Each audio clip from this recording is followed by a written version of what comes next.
Hey Graham, how's it going? I would say thanks for joining me this evening, but where I'm at in the world, it's morning for you. So thanks for That's joining right. me here today. It's great to be here. Thanks, James. Thanks for the invite. Looking forward to this. Yeah, I am as well. Graham, for simple introductions, why don't you just kind of tell everyone the story of Graham, as I like to call it? Give us a little bit of background about yourself. Okay, the epic.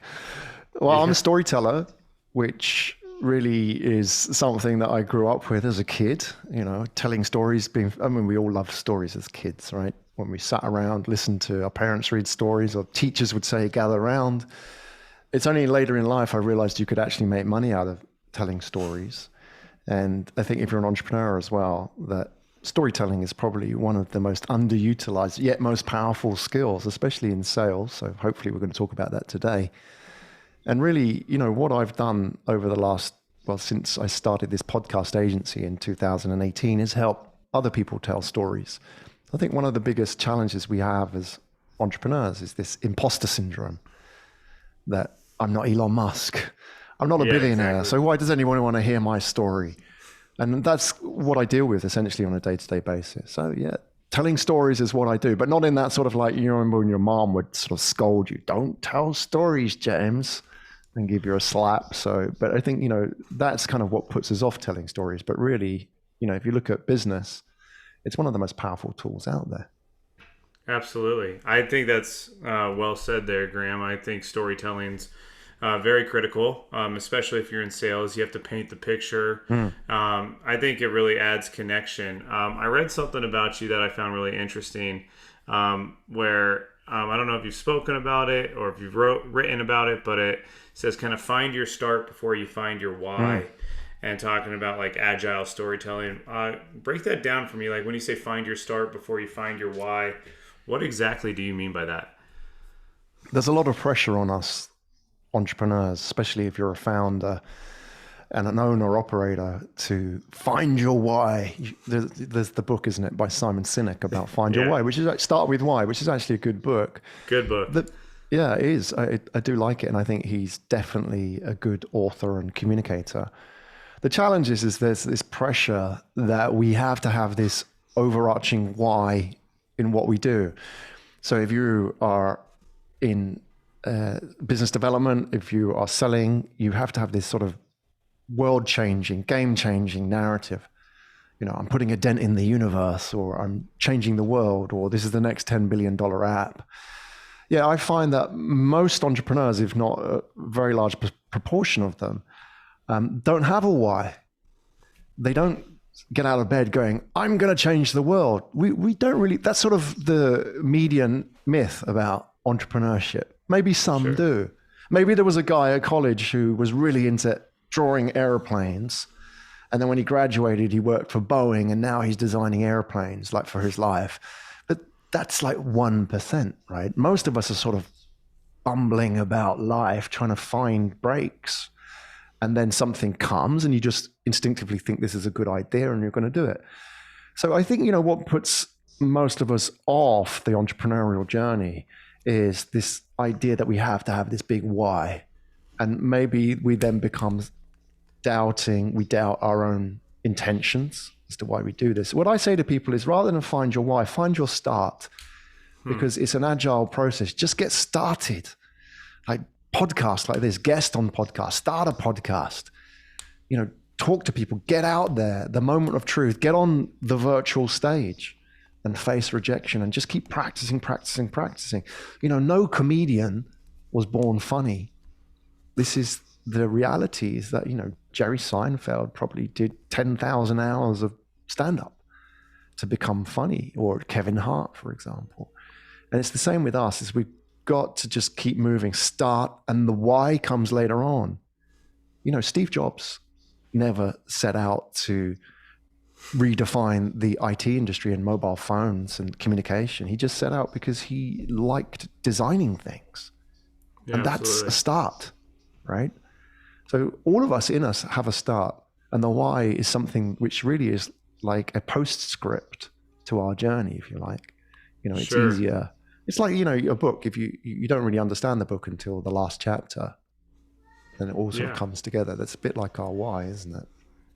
It's a good way to look at it and a unique perspective I haven't really thought about in that realm. I like to, I guess when you were speaking there, what kept coming to my mind was imperfect action. Go Mm. ahead and take action and don't wait for the timing to be perfect. It's never perfect. And for me, when I started in entrepreneurship and started playing the game of business, it was really about like kind of just like figuring it out. And I still feel like I'm figuring it out as you scale up and you level up. Um, but then as you level up and as you grow, um, different things become important. Now it's like, okay, now I could use money for impact. Now I could use business to provide jobs. Now I'm starting to define maybe a purpose, maybe a why. But it all started, I like what you said, find your start, find what works, and then just keep going. Because, I mean, so many people don't even get to the starting line, let alone the finish line. Yeah, there's a lot of pressure, isn't there, about Yeah. that? That you maybe, if when you were starting out, people may have said, "What's your why?" You know, I don't know. I know what I don't want to do, maybe more than Yeah, I do want exactly. to do. You know, I wake up in the morning, I don't want to work in the bank anymore, or I don't want to grind the way for somebody else. Yeah. That's a good motivating factor, but it's not a big why. But that's a Yeah. good start.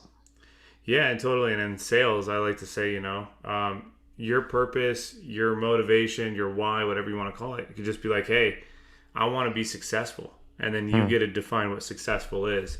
We mm, overcomplicate this thing. And I love Simon Sinek, but I've often thought about that book, Start With Why. And I've often thought about that it's not always relevant to everything and everyone. So I think you're the first person I've ever had on this show with hundreds of conversations that as a start or find your start versus your mm, why, and I actually totally agree with that.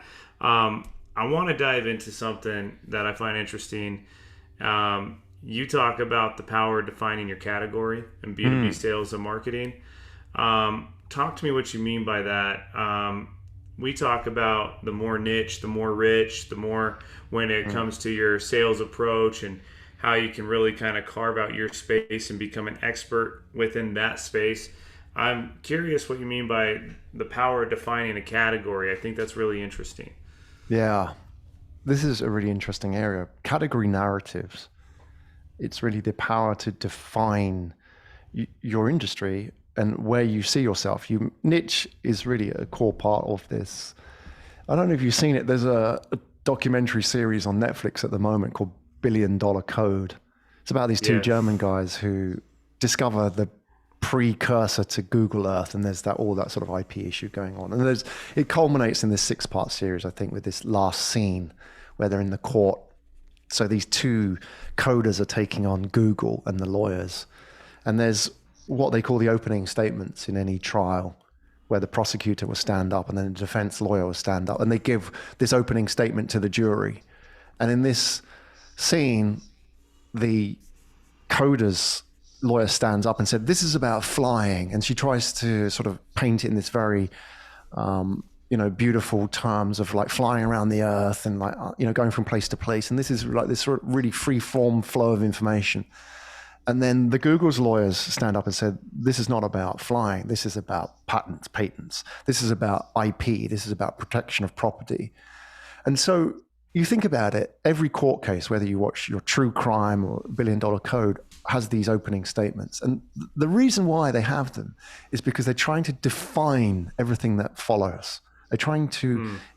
get the jury to see the world through a lens, which is a narrative. So if I can get you to see the world through this lens, then everything I give you as data follows, right? And it's the same with business and sales, because if you can define the narrative, then everybody else has to follow. And there are really good examples of this. Steve Jobs, when he sold the iPod, he didn't stand up and say, "This is the world's best MP3 player," when he held it up in front of everybody, which there were at the time. There was Creative, who were one of the leading MP3 brands at the time. And then later on, Microsoft came with Zune and its Hmm. iPod killer, because it was more Yeah. Oh, memory, yeah. more functionality. What happened to that thing? And he stood up and said, "This is a tool for the heart." Now that's a category narrative. That's defining what an MP3 player should be, not in terms of its features, but in terms of what it means to us. So, music, we love music, strong emotional connection. And you see this everywhere. Probably the biggest example of it that we entrepreneurs can learn from is Red Bull, the energy drink. When Red Bull launched, it didn't compete in the soda category with Coke because it would lose. Coke had the distribution, it had the brand, it had the awareness. But what Red Bull decided is that, okay, we can't compete in this category with Coke, so let's create our own category, which you call a niche, right? So we're going to create our own category called energy drinks, and we're going to own it. And that's a category narrative, because if you can then tell a story about what energy drinks are, and what the lifestyle is, you can lead it, because Coke could never enter that. Pepsi could never enter that. They tried, with Pepsi Max and these kind of energy drinks, knockoffs, if you like.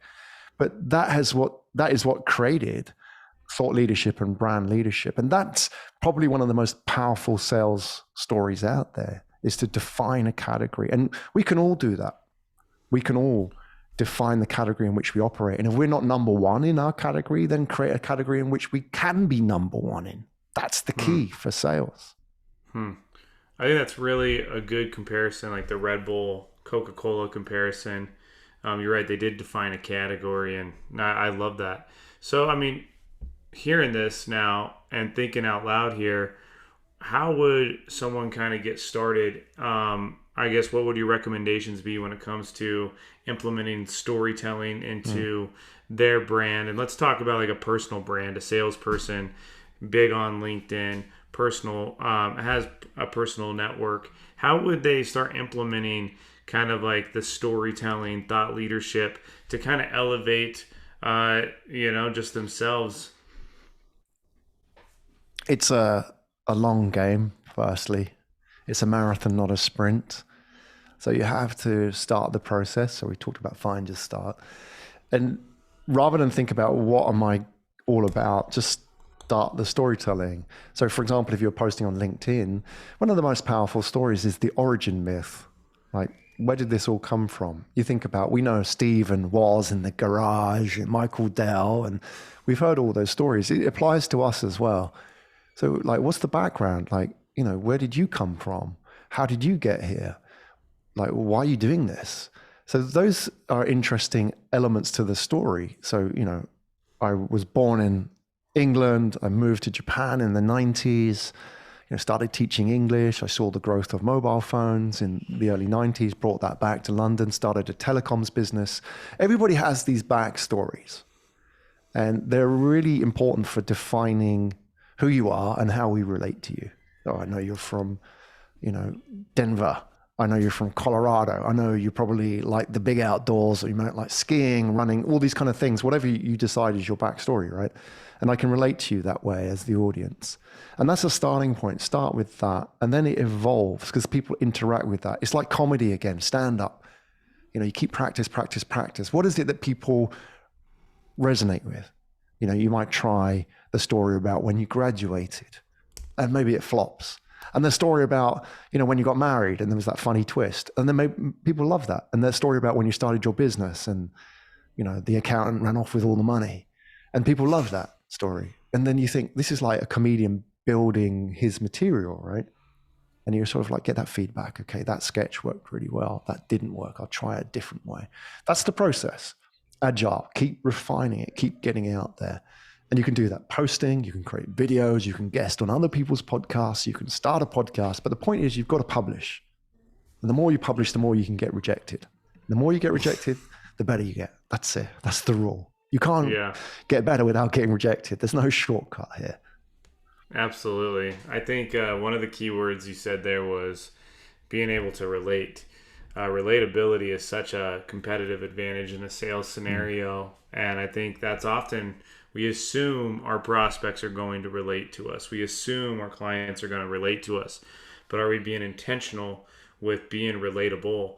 And I think you're right. A good story could do that. And obviously being human and being your authentic self does that. But a great story does that. When you look at speakers on stage, they often start with a story. And I think that's wonderful. You talked about kind of, yeah, it starts with publishing and putting yourself out there. I agree. And sometimes I think frequency is almost more important than quality, as crazy as that sounds, to begin. 'Cause just so you get in the repetition of publishing and getting your reps. How would you say, like someone like you who's big in the podcast game, you're big in the storytelling and sales and marketing game, how can a podcast create and drive like just thought leadership and and content for you across multiple channels, and how does it serve your business? You made a great point, James, about the consistency, because consistency builds quality, really. That publishing every day publishing small content every day is much better than once a month. Sure. And, getting it out there and being regular in people's consciousness, getting on the feed, because once you're on the feed, it's gone tomorrow. So you don't exist. You start all over again. So building thought leadership really is about being the X guy. What is the X that you are known for? Because if you can occupy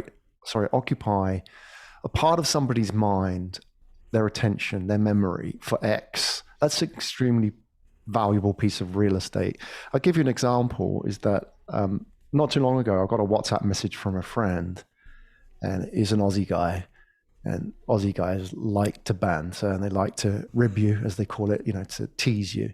And he sent me this WhatsApp message, and it was a message that had gone round gone round Australia, and it said, like, during the pandemic, please, whatever you do, don't start a podcast, because everybody was starting a podcast. I thought it was very funny. It's a bit like a public service announcement.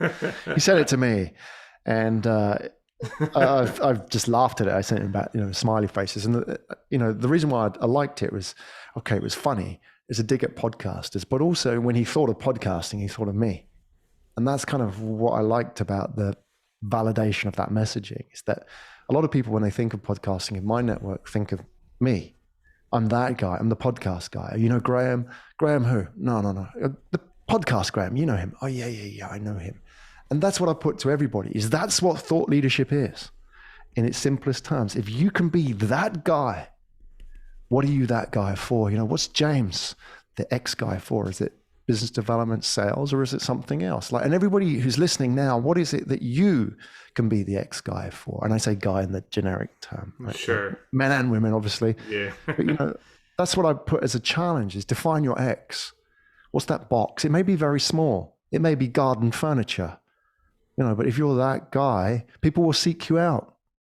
You may not see it around you, but people will seek you out globally for that. And that's really what it is. There's no mystery in thought leadership. That's all it is.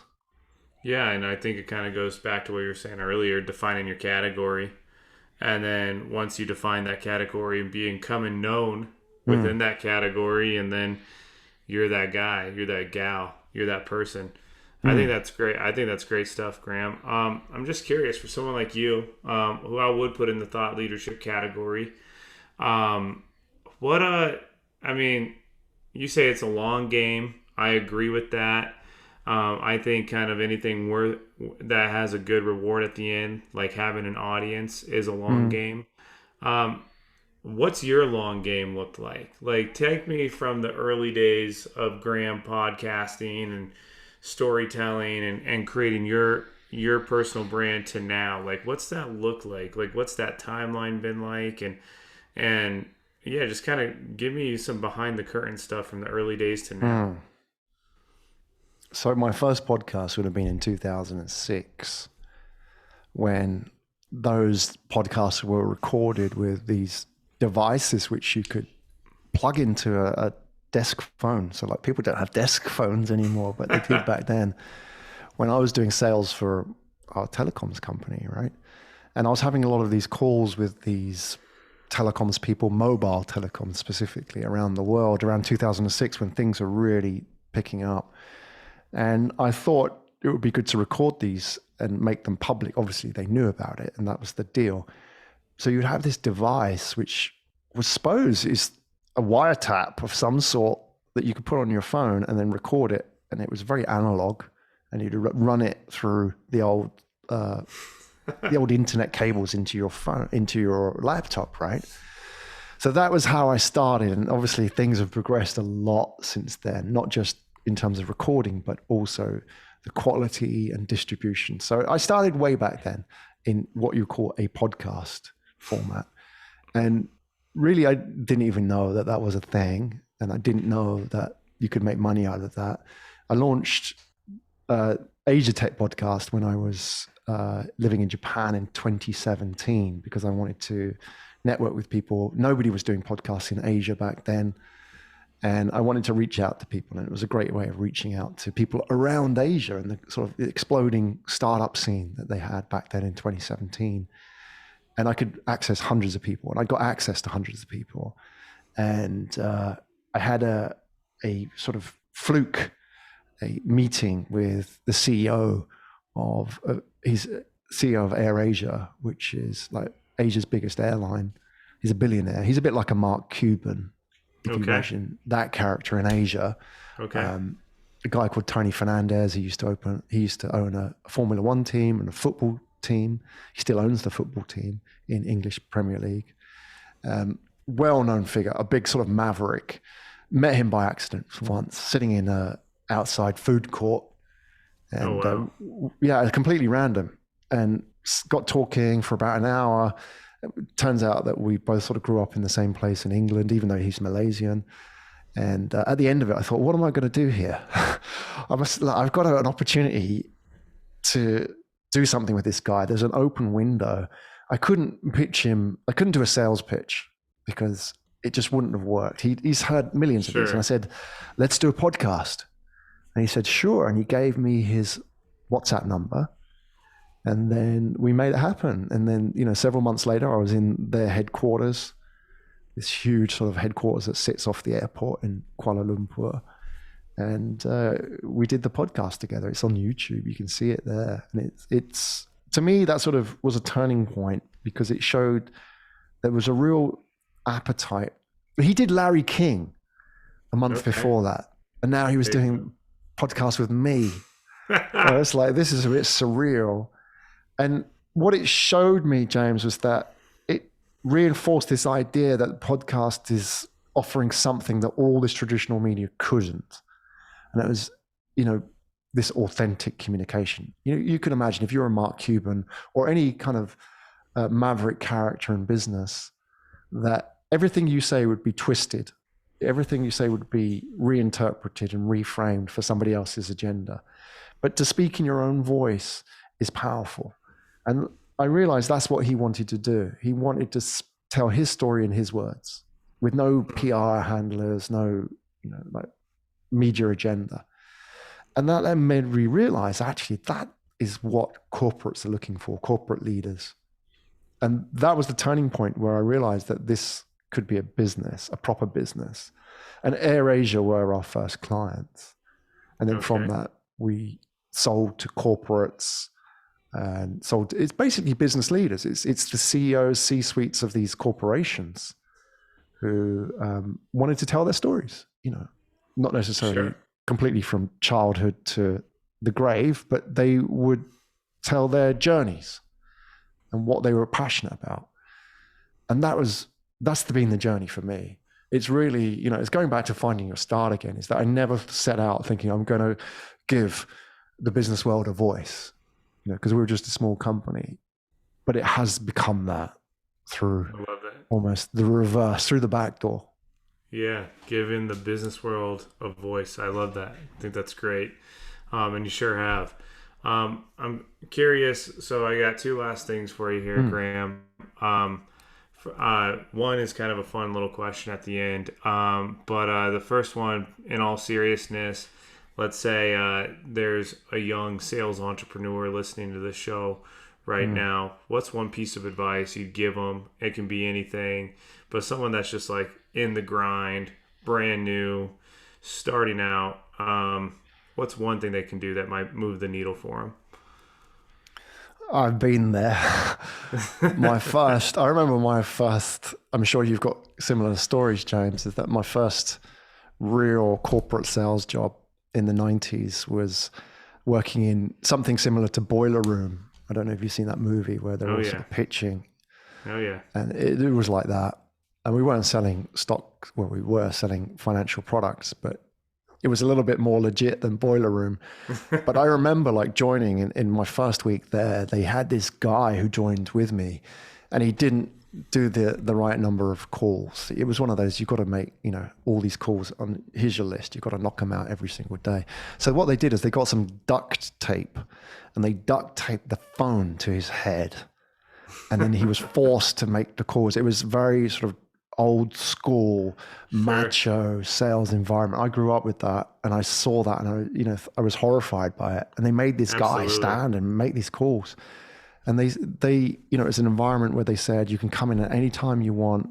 That's the beauty of this business. It's flexible hours, as long as you start before 8 o'clock in the morning. And you can you've got to make 120 calls before you go home. It was tough, man.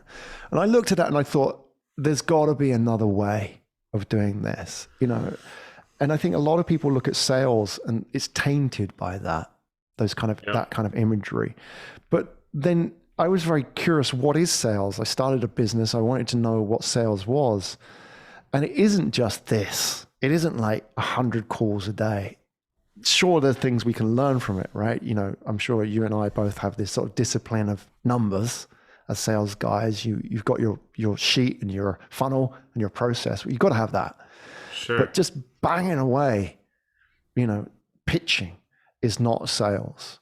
That's that brute force, low intelligence sales. The reality is that and this is my advice to anybody starting out, there are many different ways you can sell. So you can sell, obviously 120 calls a day. You could sell writing a blog article. With good copywriting, that is really good sales. You could sell with a podcast. You could sell by making a video. You can sell by writing a book. There are many, many different ways. And my advice to everybody is explore them all and find what works for you. Because I'm guarantee what works for you and what works for me are different. We all have a different way of expressing ourselves. And just because it's not sort of aggressive ABC, always be closing, just because it's not that, doesn't mean it's not sales. Sales is really just about telling stories and getting people to understand where your product fits into their world. And there's many, many different ways you can do that. So my advice is explore them all and find what works for you. And don't let anybody tell you that that is not the right way to do it. Because if it works, it works. I love that. And I'm not saying this because it's you speaking to me right now. That's some of the best, probably just intro advice that we've gotten on this show here probably in the last 12 months. So I love that one size doesn't fit all. And I think your sales process and your sales style and the channels you sell in over time will ultimately evolve as well. And those can change and you have to be open to it. Just because maybe you are someone that hit the phones 120 times, and let's say that did work for you 10 years ago, doesn't necessarily mean that it'll work today. Maybe times have changed. Maybe you've evolved. And what channel serves you best to serve? And I think that's what it comes down to. And I think that's great advice. Graham, this is thank you again for coming on the show. It's been an awesome conversation. But this is probably my favorite part of each show. I have a black box and I have a white box. They're filled with 120 random questions. I've never read either one. We're going to pull out one of these cards and ask you a random question. So would you like to pull from the white box or the black box? What's the difference between white and black boxes? It's like one sort of like light and one's more dark. You're the first person to ask me that. Honestly, I don't think there's a difference. Just let's go in the black box. I feel like we have to die. We've got to go in. You've got to commit, haven't you? Go into the black box. Yeah. This is kind of funny. What is your favorite body part about yourself? Favorite body part? I have to think about this. Favorite body part about myself? I don't know. Do people have a favorite body part? Do you sort of consciously think about it, like when you sort of lying in bed? Yeah, I'm really pleased about that part of my body. Oh man, I have to find like a Jerry Seinfeld style answer to this. I don't know. Like I suppose I don't know. Like when I was a kid, I had a lot of problems with my ears and my nose, and I was always going to see like the ENT doctor. and I couldn't hear properly. And that's how I got kind of into like microphones and recording, because I remember my mum bought me some headphones, like very young, and like this recorder, I could actually hear things better. So I had like hearing problems when I was a kid, and I still kind of like, if you listen closely, it's there. And so I'm kind of glad that that kind of worked out over time. So I don't know, my nose and my ears, they're not the most attractive. I don't particularly like them, but I'm just pleased that they're working, because now I can do this. And in a way, Sure. I wonder if like it all kind of worked out when I was a kid. If my ears were functioning properly and all the tubes were working, then I probably wouldn't have been doing this, because I wouldn't have had that sort of, that motivation to kind of get it right. Even as a kid, I remember like at school, they would make fun of my voice because I sounded like I permanently had a cold. So they were kind of like doing this and make fun of me. And so I don't know, maybe, again, like you don't have to be motivated to do great things. Sometimes you just got to prove a few people wrong, right? That's good enough motivation. No So it's a long doubt. answer. I'd say the combination, nose and ears, because they've kind of like, their defects have given me the motivation to be here, right now with you, James. Yeah, no, I think that's a really well thought out answer. I was thinking my eyes so I could see. I mean, I would be terrified to be blind, man. I got such admiration for people who are blind. That's a good Have answer. you asked that question to anybody else on your show? No, I haven't, man. I have Should not. do a survey. Yeah, that's my those are just random questions, man. So you got a tough one there, but I think We went black, you see, went into the dark hole, yeah, that's right. I the know, shady area. It's good. It's okay. You came out on the other side there.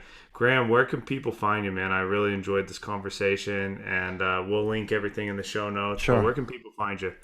Yeah, go to my website, which is my personal website as opposed to the company website, which is Graham, Graham. So it's grahamdbrown.com. You've got to put the D in there, D for David, because if it's grahambrown.com, it's the wallpaper company. So it's grahamdbrown.com.